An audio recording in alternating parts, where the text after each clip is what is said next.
మోక్ష ప్రాప్తికి ధ్యానం చేయండి. మన జీవిత ఉద్ధారణ కోసం ధ్యానం చేయాలి. భవిష్యవాణి కూడా స్వప్నంలో వస్తుంది. మన కష్టాలు వచ్చేటిని కూడా భవిష్యవాణి మన స్వప్నంలోనే చూపిస్తాడు బాబా. నీకు ఇది రాబోతుంది కష్టాలు అని ముందే శుభం జరిగినా కూడా మనకు స్వప్నంలోనే వచ్చి చెప్తాడు, ఇదిగో నీకు రాబోతుంది. జ్ఞానం ఎందుకు చేయాలి? మన భవిష్యత్తు మన చేతిలో, మనకే చూపిస్తాడు. ఇక్కడ మీ పిల్లలు ఇలా ఉన్నారు, మీ పనులు ఇట్లా అవుతున్నాయి అన్ని ముందే భవిష్యవాణి అంతా మన ముందు ఒకటి చూపిస్తాడు. అప్పుడు కొద్దిగా ధైర్యం వస్తుంది. మనిషి ధైర్యం ఎలా వస్తుందంటే కొద్దిగా అంతకన్నా వేయకు రేపు అమ్మ ముందే చెప్పింది అంటే ధైర్యం ఎక్కువ. అన్ని జ్ఞానం ద్వారా చాలా ఉత్సాహం ఉంటుంది, ధైర్యము ఉంటుంది, యవ్వనం వస్తుంది.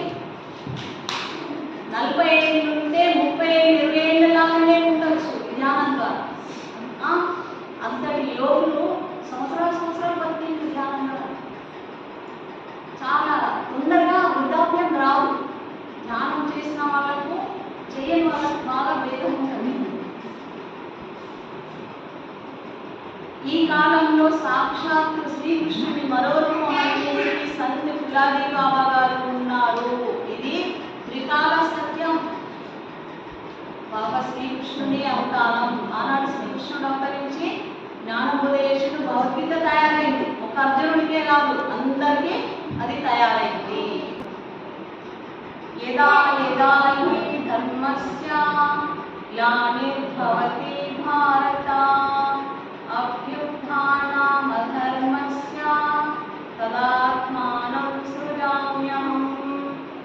ఇది 4వ అధ్యాయంలో 7వ శ్లోకంలో ఎప్పుడెప్పుడైతే అధర్మం పెరుగుతుందో ధర్మ సంస్థాపన కోసము మహాత్ముడు రూపంలో ఈ మహాత్ముల రూపంలో